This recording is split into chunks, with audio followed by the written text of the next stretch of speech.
founders is that their hair's on fire for one thing each week. There's always some problem that came up that week, and we try and help them solve that. Where they are at then. We don't try and do like marketing workshops, because not every founder needs that. Every founder is a little different where they're at currently. Yeah. Yeah, so that's a tough one. So it completely depends on the company. So depending on what type of company and where you're at, it could be something like so many user signups. Revenue is always great. I'm never going to say it's not revenue. It could be you're signing on so many partnerships. It could be a lot of different things. So it really depends on the type of company as far as traction. Yeah. Any other questions?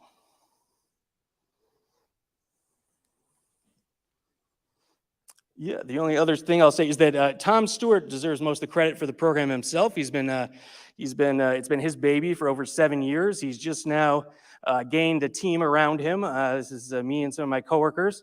But here is the QR code, and our next cohort is the Grand Rapids cohort. You can apply online, and I'd be happy to answer any questions you might have or talk about your business afterwards. Thank you.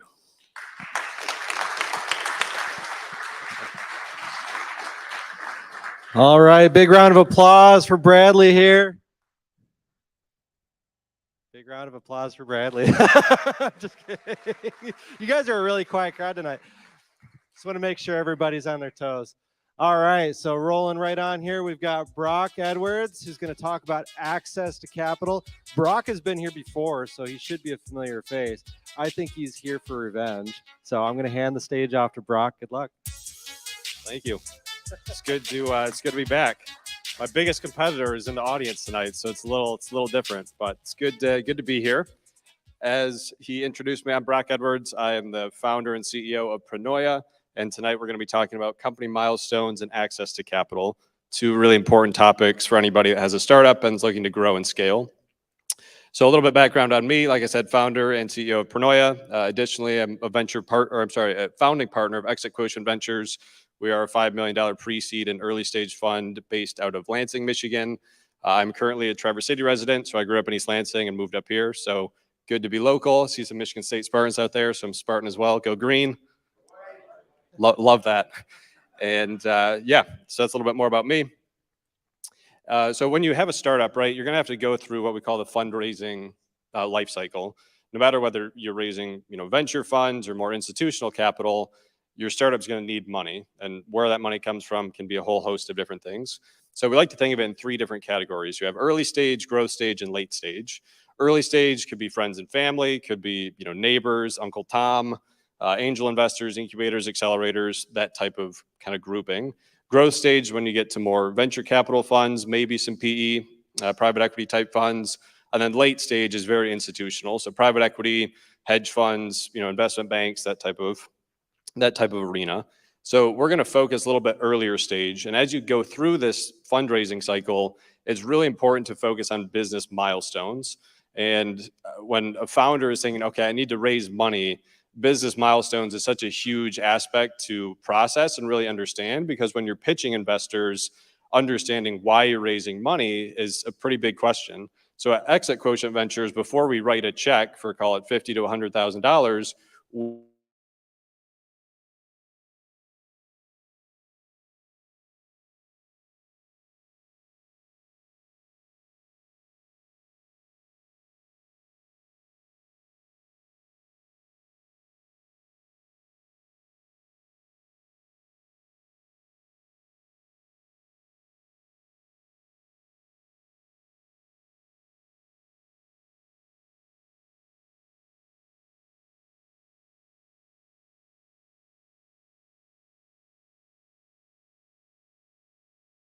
more prone to invest, and they're going to understand the journey. As it says at the bottom, additionally, it's going to help with investor trust through the life cycle. So access to capital, this can be kind of a daunting phrase. You think about fundraising, you think about venture capital, a lot of those terms, and it's very industry jargon-like. And breaking it down more simply is just the availability to get capital, like we talked about, right? Whether it's a milestone, whether it's growing your company, hiring people, having access to capital is going to be something you need because all businesses need money to grow and scale. Example activities requiring cash, making prototypes, building a website, hiring people, all fairly straightforward.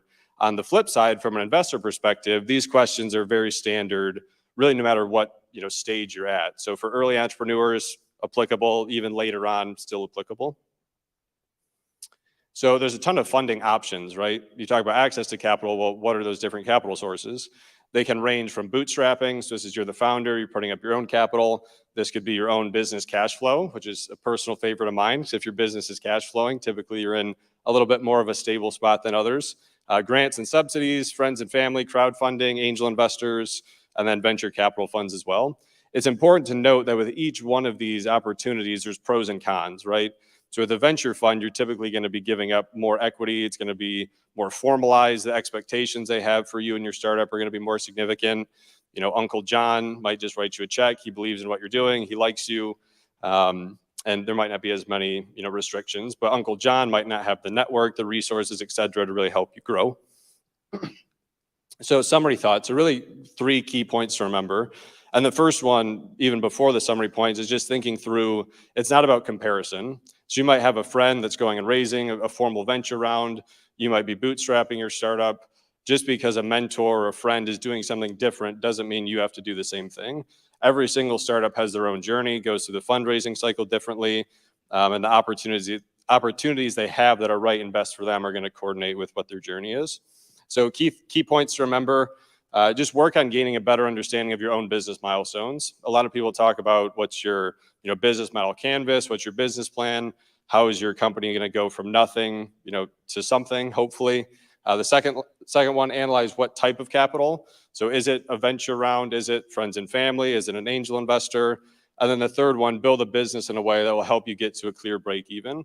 So we want to be able to understand from the investor perspective, when does the company start to be able to provide for itself? So that's my presentation. I'm pitching tonight on behalf of 20 Fathoms. So if you vote, that's what it goes towards. And I appreciate you guys coming out.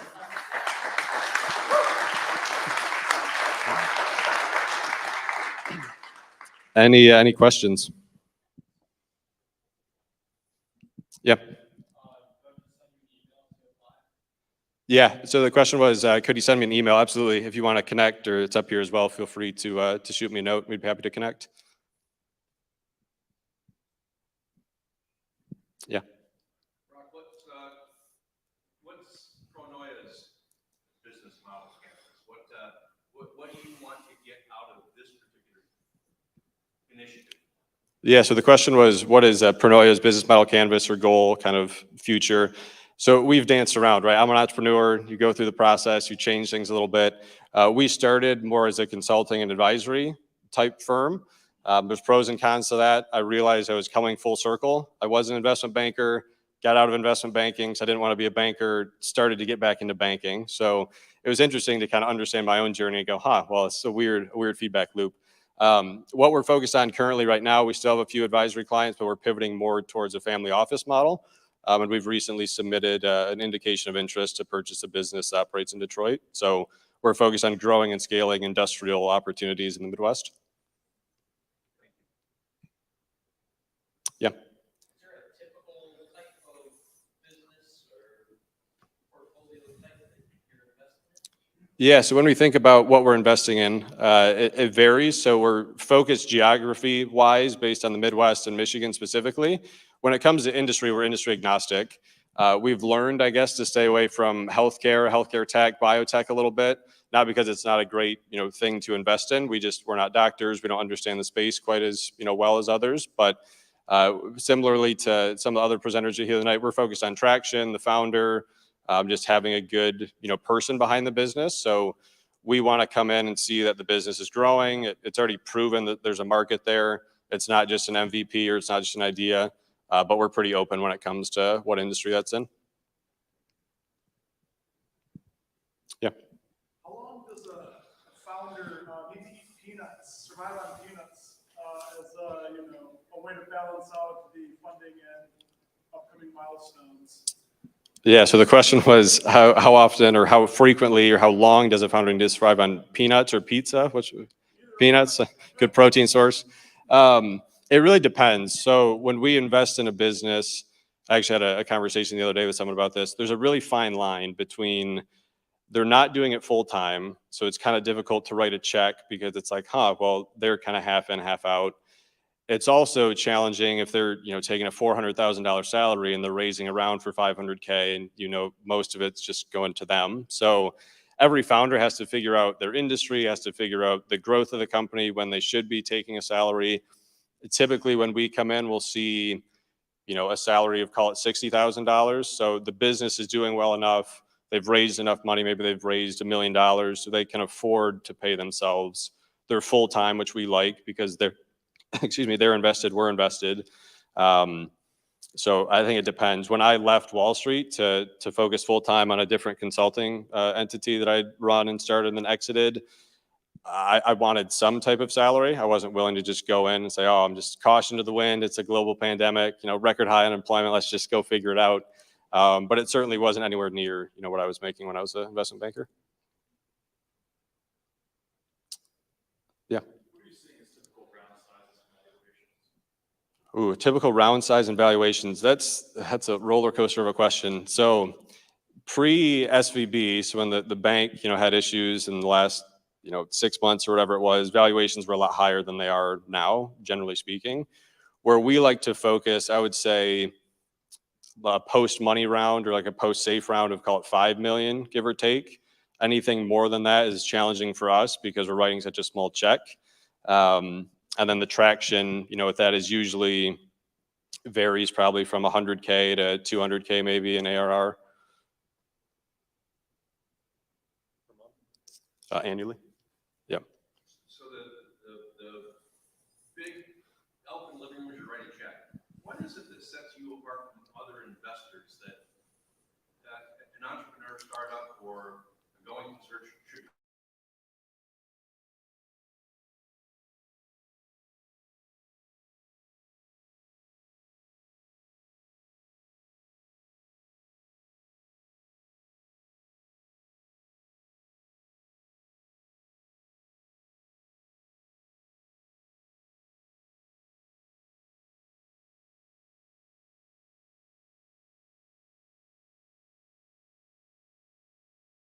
Venture partners, we're all entrepreneurs. So we've grown businesses, we've scaled businesses, we've sold businesses.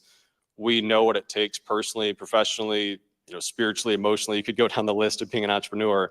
But having sat in their seat and understanding what it takes and what are the hurdles that they need to overcome, I don't think every venture fund necessarily has those type of people. They might be stuffy former bankers. Awesome. Thanks, guys. Thank you so much, Brock. And I actually love the question about how long do you live on peanuts until it's done. I think it's good. So we do have a real quick sponsor break here. I think it's just me talking about them tonight. So Michigan Creative Coast, they put on a quarterly event that's really great.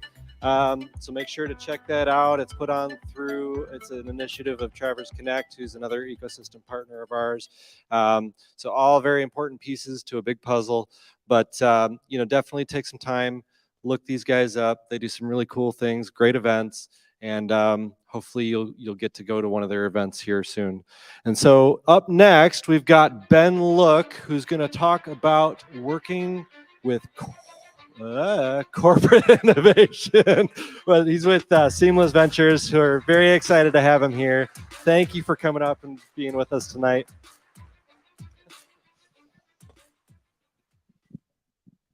All right. Well, just like corporate innovation sounds intimidating for Chris, I'll talk a little bit about it. My name is Ben Look. I'm from Seamless Ventures. Seamless works with corporate innovation. So great thing I'm up here talking about it. And we work with startups, and we try to manage that process. So when you're a startup and you're living on peanuts and you're trying to work with a large corporation who can desperately provide you, capital and customers and resources, it's the most alluring, exciting thing in the world. Who wouldn't want somebody like GM on your website if you were making auto parts? So 9 years ago, I had just opened up an innovation program for one of the largest healthcare systems in the country, and I was sitting there by myself with one employee trying to figure out what I was going to do when it came to startups. So I pulled out my best Simon Sinek interpretation, drew a circle and a couple more circles and said, okay, half of this is going to be what we're going to do and not tell anybody about. Because in corporate innovation, if you tell somebody inside your company, they will try to kill you. It's kind of like being a virus and a host. Once they know you're trying to be innovative, they can smell it. It's like a drop of blood in the water, and they try to stop you. The other say I did is I drew a line across the thing and said, what are we going to do just inside of our corporation, and what are we going to actually go out and talk to people out in the community about? And that was how we were going to work on startups. What I found was that it's actually a bit of a game. So luckily, we lived in a part of town that had a bunch of different corporations. So I went to every single industry and I said, what do you do to work with startups? How can I be successful? What have you excelled in? What are your biggest failures? What are your biggest opportunities? It turns out everybody did it pretty differently. In fact, inside of a large corporation, there are people who are writing checks, the investment side of it, and then there are people who are actually working on the innovation side, and they don't even like each other sometimes. So I determined that it was a bit of a game show. But the greatest part about this game show is as a startup, you get a chance to win a new car every single day. And despite the fact that you probably won't win, it's what keeps you coming back. So 3 ways that we looked at trying to create different game shows for attracting startups. The first was the petting zoo spectacular. And this could actually be something as simple as a pitch event. So as an enterprise, if I didn't know what I was looking for, I went to the zoo and tried to find some stuff. Very opportunistic. I'd also get into collaboration and comparative things. So this could be something like a accelerator cohort. So this is where I've actually started to learn something, but I want to start to compare different startups together because, like it or not, there's probably 5 other startups out there who are doing the exact same thing you are, at least on the surface. And then the third was more of a Jeopardy style 20 questions. So when I really knew what I was looking for, it got time to get really serious around question and answer time. So expect a lot of questions. So as a startup, there's 4 things I wanted to kind of impart and tips and tricks of how to play the game. The first is luck matters. So just like in the game The Wall, no matter how great you are at answering every question purposely and correctly, sometimes that ball is just going to land on a bad slot and you're going to lose. So there is some luck in this no matter what with corporations. The second is compete and learn. So just like a Ninja Warrior, you need to know that like if you're going through a cohort, some of those cohorts can become your best partners, your best teammates, and actually become your trainer in some cases. The third is build for endurance. So you are going to live on peanuts for a while. Corporations are going to take forever and longer than they tell you. So make sure you and your team are ready for the long haul. And you will not get beat by a pugil stick, but you never know at the bar after a pitch event. So we'll have to see. And then the fourth is treat questions like gold. So you're going to get asked a lot of questions. You're going to get asked dumb questions. That's great. That should tell you something about your pitch if you're getting a question. All right, so 4 questions that you should ask any enterprise before you think about collaboration. And if there are any people who work for enterprises in a room, if you can't answer these 4 questions clearly, you're in trouble. Question 1, what's your team and what's the makeup? As I mentioned before, there's sometimes 2 teams. Sometimes there's 5 teams in a corporation all working on innovation. So what's their team? Is it dedicated? About 2/3 of enterprises across the country and actually the globe report that they have a team, but every team is different. Some are they're dedicated, some are not. Question 2, what's their process? So everybody has this great funnel that they will show you. Oh, work with us. It's 4 easy steps to get cash or equity. Ours was 68 steps long. It took us 120 days to get through the first 2 waves when I first started this. We spent years meticulously driving out as much waste as we possibly could. By the end, 25,000 startups a year is what we looked at, but we were very disciplined at doing that.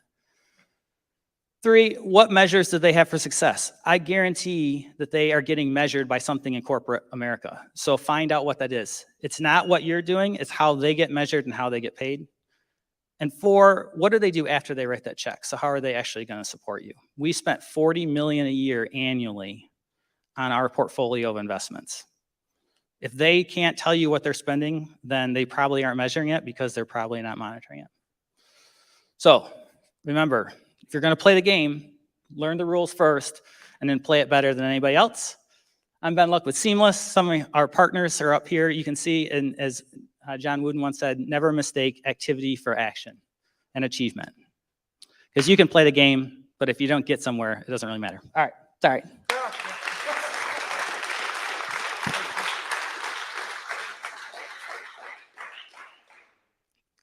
Did I scare everybody away from wanting to work with corporates? Did I mention I actually work with corporates?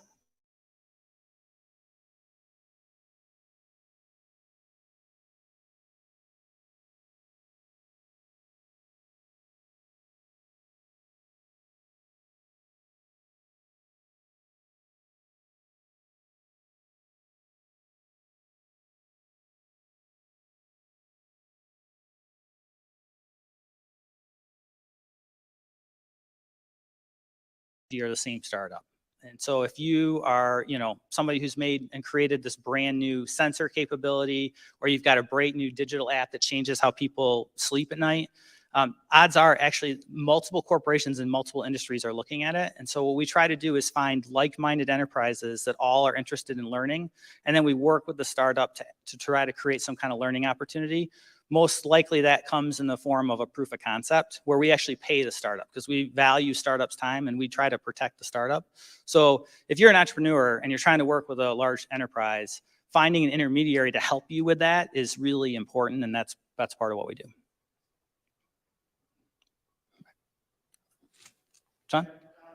So how do you deal when you're working with a group, so you have an idea, proof of concept, working, say, with a Hayward, and the team you're working with from that corporation dissolves, they go away somehow.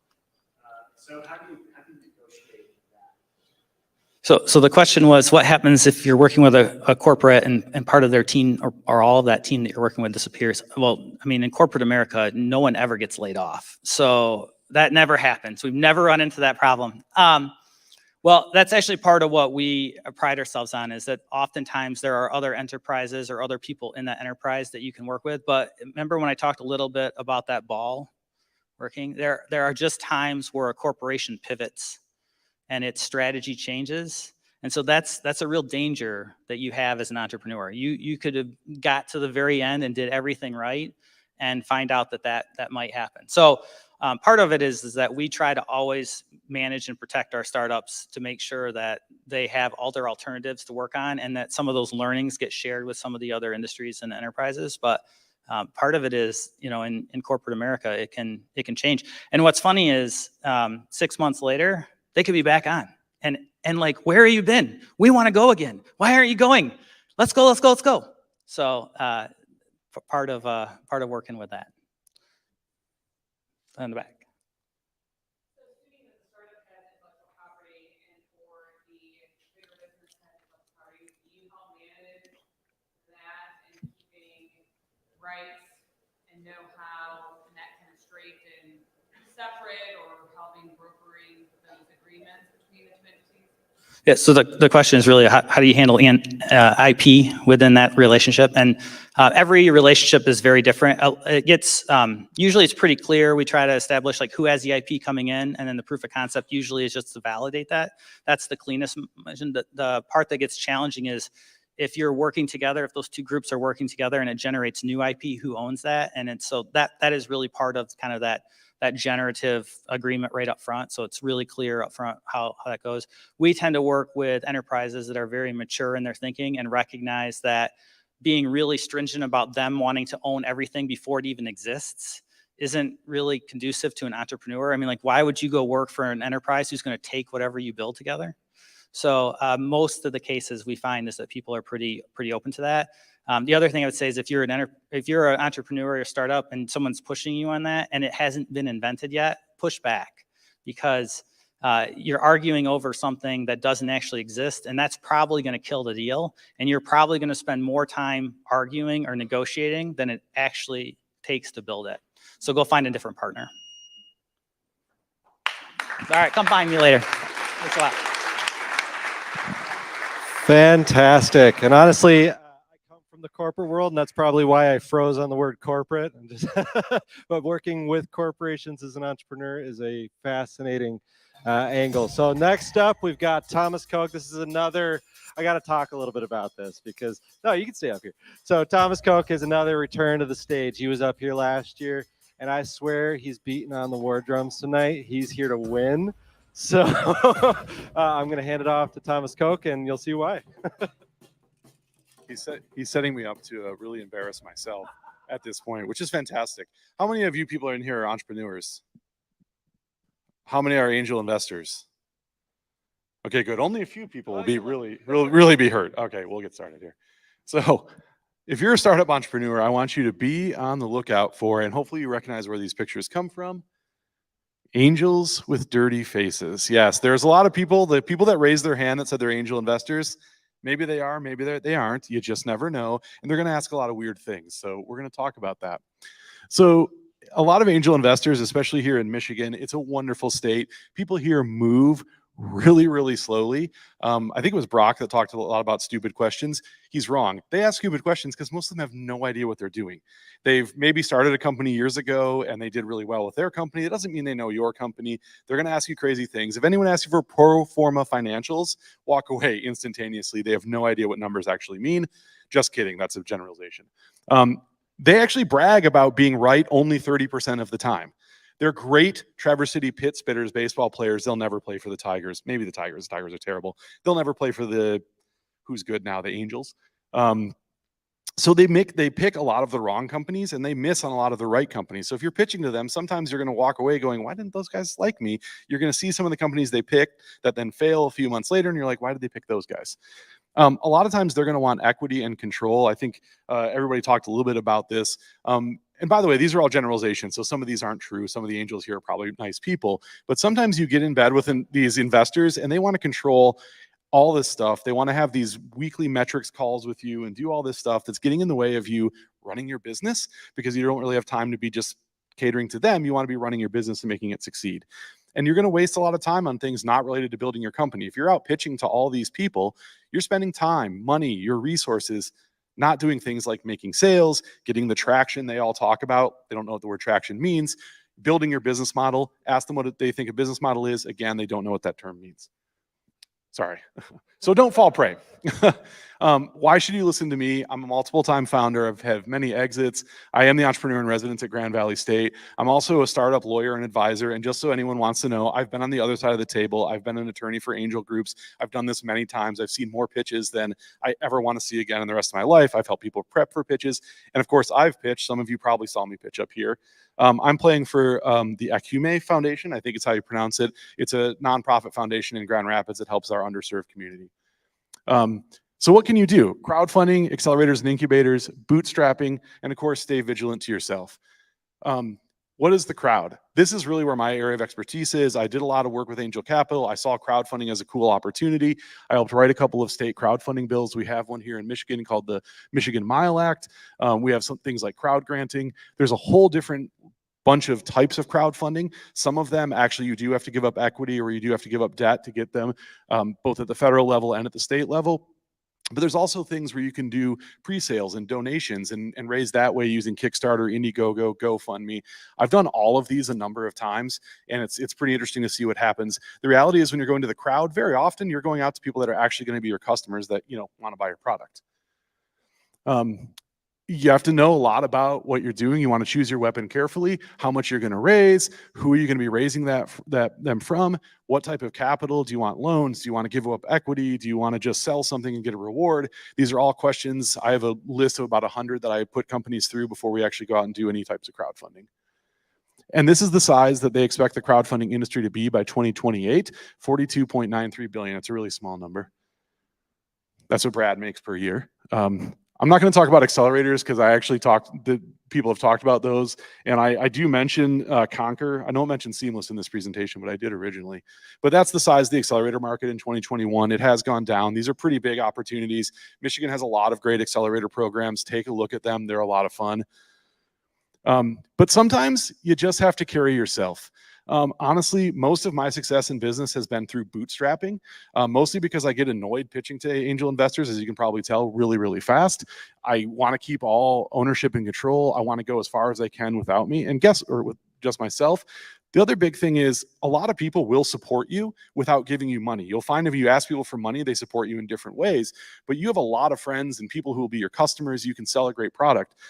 I've done this the most. The other thing I want to say is, as an entrepreneur, a lot of you probably don't have backable or venture-ready businesses. A lot of you have businesses that should be bootstrapped or should start a different way.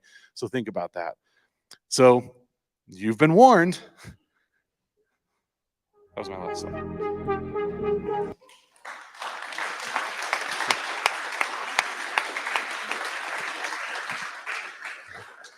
Only 2 people flicked me off during that presentation. It was great. Who has questions? Anyone?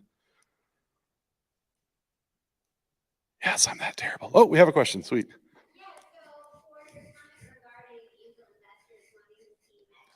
Yes. Yeah. So she asked about seeing some metrics. The reality is you should have a whole list of metrics. There's usually something called a deal room. I have a great set of documents I give companies. The problem is most of the time, your metrics are based on assumptions and what we commonly call in the part of the country I'm from bullshit. And so when you walk into a room and somebody's asking you a bunch of questions about your bullshit, you kind of have to start backing those up. So make sure that what I view those metrics as, and when I was an attorney working for the angel groups, is I want to see, does the person have the thought process? Do they actually understand their industry, their business model, and things like that? So pro forma financials are great, but if they're terrible pro forma financials and they show epic growth, but you're never going to grow that way, they're not really valid, right? And I've seen a lot of companies get funded and I look at the numbers and I go, why did you give those people? They clearly have no idea what they're talking about. So it's making sure that you talk to people ahead of time, vet your numbers, validate them. Sales is a great metric, by the way. If you have a product or service that you're purporting to sell, go out and sell it. A lot of times I see companies that come to me and they say, I want to raise money. I haven't sold anything. And we've only been doing it for 8 years though. And I'm like, well, I mean, okay, you're not going to get money from anyone. So I don't know if that answers your question, but yeah.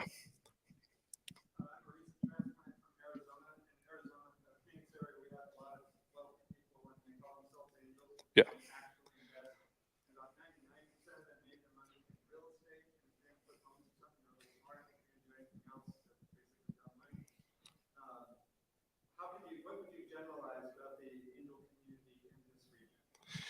I actually think our region's pretty decent. One thing I would advise any entrepreneur to do is ask them questions as well.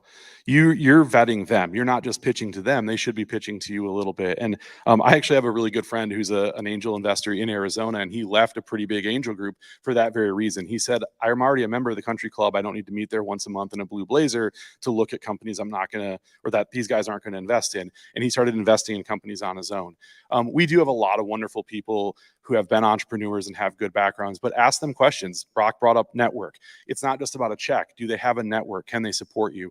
Have they invested in your industry before and have some knowledge that's going to help you gain further traction in that industry? Because when you're raising capital, don't just think of it as capital. Think of it as this is a set of resources and things that I'm going to bring in. And the reason why I kind of didn't want to do this presentation is angels and people that do invest, sometimes they don't like my attitude, but there's a lot of great ones in the Midwest and Michigan in general. But you do have to ask questions and figure out, what do they know? What are they going to do for you that's unique, that is going to offer something to you beyond just writing a check? Because the check money gets spent, and once it's gone, what else is left?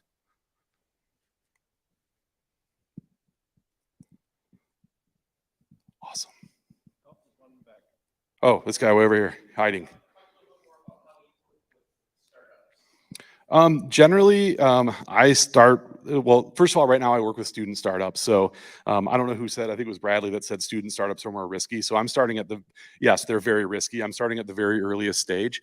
When I take on legal clients, usually they approach me saying, I want to do a fundraise. And the first thing I do is put them through the paces to see if they're ready to do a fundraise. Because what I find a lot of times is entrepreneurs come to me and say, hey, I want to start pitching for money. And there's, a whole host of opportunities to get funding in other ways that they haven't explored. So the first thing I go through is ask them, what have you actually explored? Where are you in this process? And some of that then is, okay, after we've done that, can we point you in other directions? If it is a thing where you're ready to go to some angels, we can start pitching you in front of angel groups. But honestly, you don't need me as an attorney to do that. You can do a lot of that stuff yourself. The dirty secret is a securities attorney, my background. I'm like the guy that AI essentially is going to get rid of. So you should still talk to us and use us as consultants and advisors so that you do everything right. Brock used the term safe agreement. That's a type of agreement. There's convertible notes. There's all these different documents along the way. So a lot of it is reviewing those documents, making sure that they're reasonable and in line, making sure that everyone's rights are taken care of. Another thing I do want to say that's nice about the Midwest community is I don't see too many groups here that try to take advantage of people. I've done this on the East Coast sometimes, and I'm like, So you're trying to screw the company before you actually give them money. What's the point of that? Most of the people here are pretty honest and upfront, but you need someone to vet that and make sure that's okay if you have those questions. Oh yeah, good question. Where am I from? I'm from Grand Rapids. I live in GR right now. Yeah.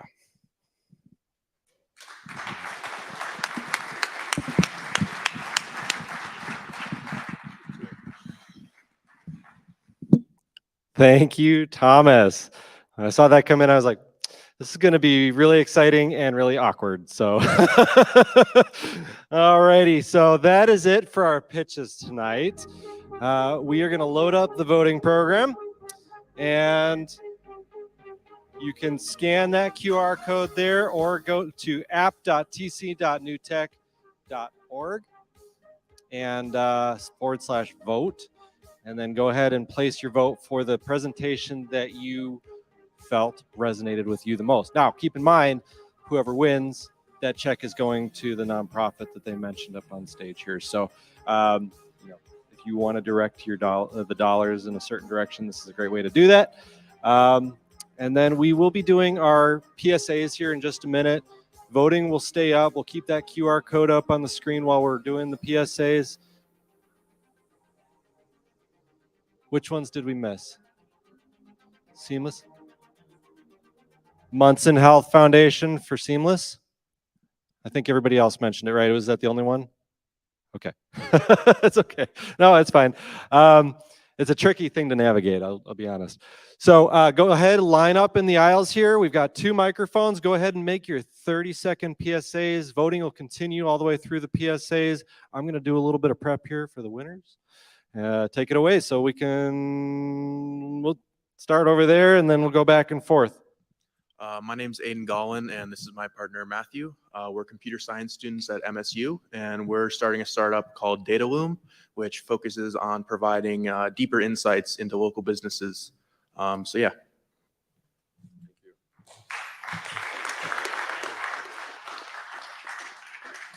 My name is Jackson. Funny enough, I'm from MSU as well. Go Green. Along with my co-founder Strisha here, we created a platform called Startup Registry. And we noticed a big disconnect because there's a lot of people who want to put money into, high-tech, high-growth Michigan-based startups. But there's not really a great platform to find those where they're sharing fundraising info. So what we did was we created that, and it's called startupregistry.co. And if you have any questions on the investor side, or if you're a startup and want to join, please feel free to reach out to us. Thanks.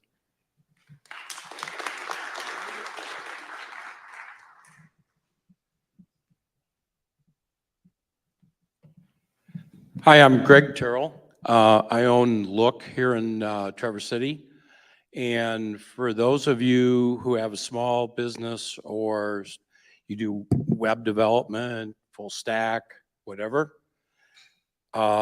if you have not joined Traverse City Startup and Tech Hub at connect.20fathoms.org, please sign up and become a member so we can talk to each other and build this ecosystem.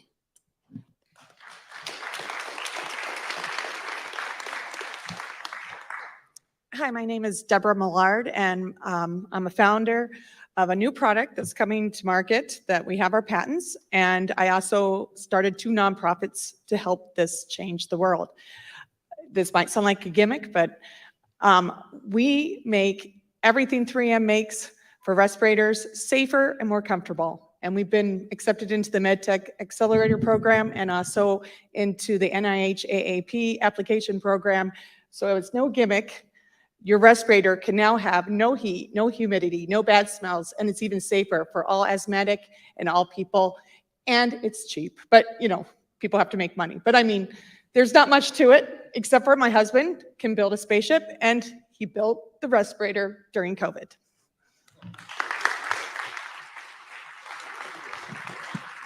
Hello everyone. My name is Hiram Whitcup, and I am a native of Traverse City. My parents own Jacob's Farm, if you know, out on M72. So let's see, some happy faces have been there. Continue to to come out. I'm glad you enjoy it. Yeah, like I said, I'm a native of Michigan, of Traverse City. My wife and I have made the decision to move back to Traverse City. What I've been doing is I went to Michigan Tech, and I've been living in Midland, Michigan, working for various companies for the past 16 years for Dow Chemical, DuPont, ABB. And so right now, I'm kind of getting back into the area, networking with people, and looking for new career opportunities. I'm still working a little bit in Midland here and there. So if you have any interest in talking to me or networking, feel free to stop by and talk to me. Appreciate it, your time. Thank you.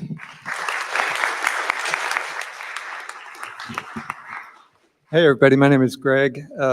My partners and I are building we just decided, it's like last week, so it's pretty early. We're going to try and launch an app that comes out when Apple's new spatial computing device, the headset, comes out maybe first quarter, second quarter of next year. And so we're pretty excited about that. And especially we're really interested in folding in some generative AI components. We're not fundraising or anything, but I like geeking out and talking about AI. So if anyone wants to tap me on the shoulder and geek out and talk about AI, here I am. Nice to meet you all.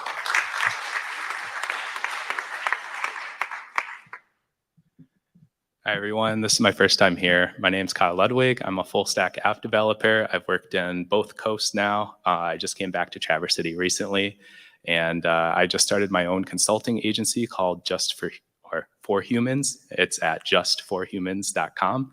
And so if you need somebody to help with your mobile app or website, I just started back in March, and I'm looking for new clients. I have a little bit of availability right now.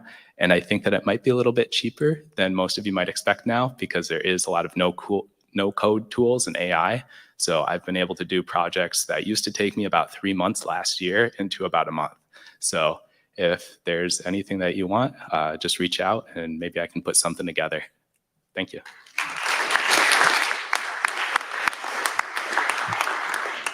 Hi, I'm JT. I just moved to the area about a year ago. I'm JT Olio. I'm not plugging anything other than that. Just I'd love to meet people. I'm the chief strategy officer of Storage Labs, which is an online cloud storage company. So if you need cloud object storage, there's a local Traverse City employee of an international company, Storage Labs. But I've also worked at a number of different startups that have had successful exits. So if you're interested in sort of Bay Area type tech startup advice, that's me.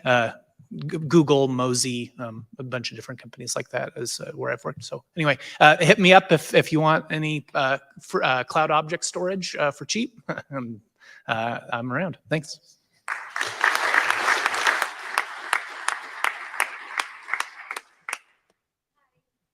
My name's Allie, and I grew up here, but then moved to San Francisco for like 20 years.